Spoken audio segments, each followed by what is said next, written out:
So here's some fast facts about networking that I've written down that I've also taken from my classes and my professors.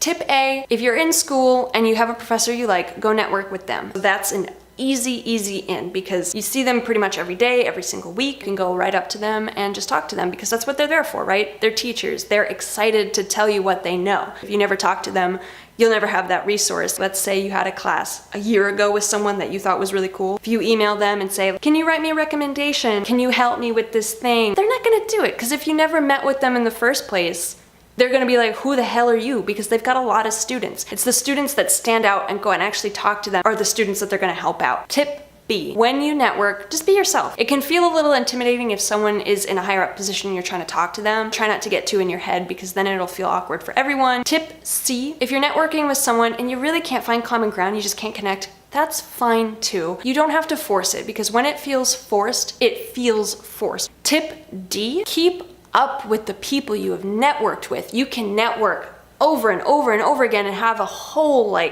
booklet of people's business cards. But if you don't keep up with the few people that you actually want to talk to, then there's no point in any of it. And I'm so guilty of doing this. Maybe you can reach back out and say hey, I met you a long time ago. I don't know if you remember, but I'm still interested in talking to you. Tip E, when you get people's business cards, when you start talking to them, do your research about them. If you're a screenwriter and they're a director, chances are you're probably not gonna find a lot of common ground with them. Maybe you are, maybe you're interested in talking to a director as a screenwriter. But if you're a screenwriter looking to connect with a screenwriter, talking to someone who isn't a screenwriter, if you're looking only for a screenwriter, is just not a good idea. Tip F, when I said it's good to get someone else's business card, it's also good to give them your business card. Buy yourself a stack of 100. I bought business cards my sophomore year of college and I didn't even get through half of them, even though I was handing them out all the time. If there is someone that you did go and meet with, you feel like this was a good connection and you'd like to keep talking to them, keep talking to them. It's like friends, even if they're professional, if they're working and you're just a student, if you lose that contact,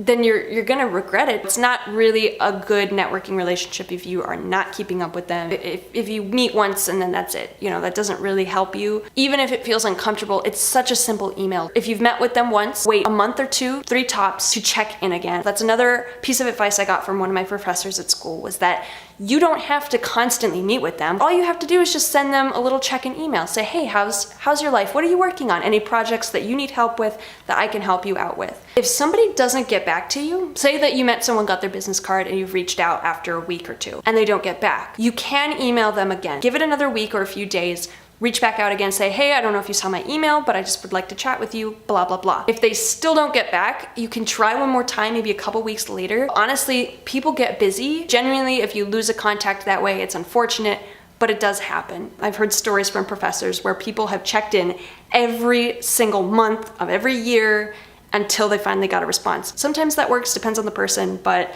I'd say be careful with that. Tip I, another tip that I got from a professor, you're asking someone to go out and get coffee with you, a lot of the times they'll say, no, I don't have time for that. An alternative to that is tell them you'd like to bring them coffee and you only want 5 minutes of their time. And lastly, this is tip J. This is just something that I personally like to do. I made this tip up myself. As a very shy person, like I said, networking and standing around and waiting your turn to talk to someone can be a little weird, a little awkward. So it helps if you always have something in your hand. I find that if you're at a casual networking party and there happens to be light snacks or light drinks, it is good to have a glass or whatever it is or a plate of food in your hand so that when you're just standing around, you look like you're doing something. So you're not just sitting on your phone. Because waiting on your phone, clicking around, whatever, there's not really a place for that at networking. So just have a drink, maybe talk to someone else who's waiting on the sign as well, waiting for their turn, and you'll never know who you meet that way. Thank you for watching this video this week. Also, I think I might submit another video later, or maybe I'll just include this in a blog post, but I want to talk to you about the specific